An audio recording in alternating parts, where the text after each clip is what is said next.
It's a big day for Google as they announce new products, including phones, a tablet, and a new device to help stream content at an event in San Francisco Tuesday. Joining us from San Francisco now is CNET editor Brian Tong. Brian, thanks for being with us. You were there. What can you tell us about the event? What stood out for you? Well, I think, Google has always been known for its search and a lot of its software. But today, really, Google put out its roadmap for a lot of the actual hardware products. So we saw the latest Nexus phones. Google announced 2 of those. We also saw Google announce a new streaming product called the Chromecast. This is their second version of it. But they also announced another product called the Chromecast Audio, which can stream, music and audio from your devices to a speaker box. And then they also showed off a new kind of tablet hybrid with a keyboard that is competing against something like the Surface Pro or the iPad Pro. So they really threw out everything they could at us today.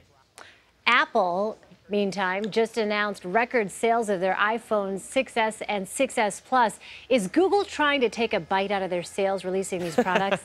Oh, I see what you did there. Clever. I think no matter what, Android has always tried to take some of that market share. Today, their announcements of their 2 phones, which is really to showcase Android's operating system. It's now called Android Marshmallow. It's really like the purest form of Android. That's really what these devices are about. I don't know if necessarily it's going to really shift any momentum that Apple has built right now. Typically, the way that the phone market is broken down, people are really staying with the phone they have now after all these years. The dust is pretty much settled, so they might be able to take a few shares here or there, but it's not going to be anything drastic or major. We have Chromecast at home, and it's interesting, though, not a lot of people seem to be going for that. And you've got Apple, meantime, with its new Apple TV launch here coming up. What is the environment here for Google when it comes to all of that moving forward? I mean, we haven't seen Chromecast necessarily take off.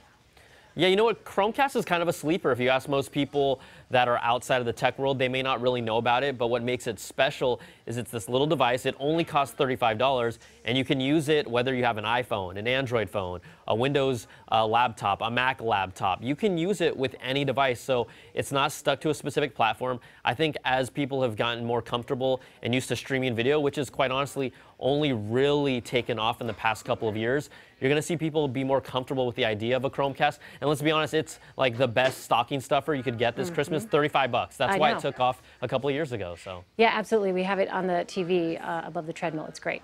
All right, moving on to Facebook. There is a security hoax making the rounds again on social media. The scam has thousands of users posting lengthy statuses in hopes of keeping their accounts private. Brian, what can you tell us about this hoax? Why does it keep resurfacing?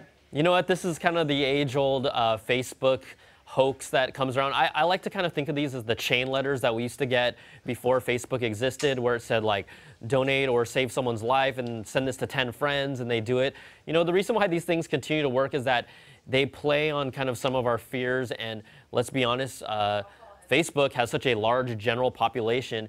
If you put up something about privacy, people are probably going to react to it. That's what happened here. And people are very sensitive about their data and where it goes and what happens to it. So this kind of hit that perfect chord with a lot of users. And you know what? It took off, and it happens, and it's Facebook. Last but certainly not least, Recode reports Twitter is building a new product that will allow users to tweet beyond the 140-character limit that the company is known for. Brian, what are you hearing, and why the need to expand the character limit?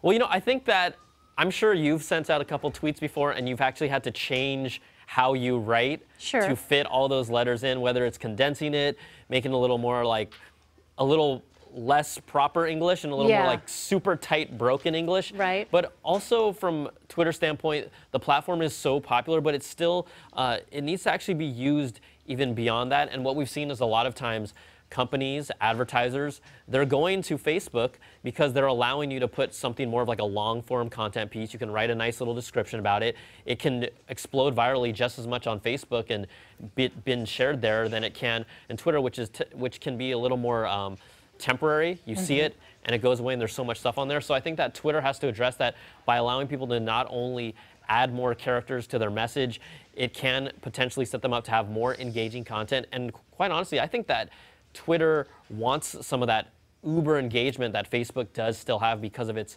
nature to support long form stuff. So if there's a way that can kind of not destroy what Twitter is, but bring some of those elements in, I think it's a good thing. Brian Tong, thank you so much. All right, thanks, Elaine.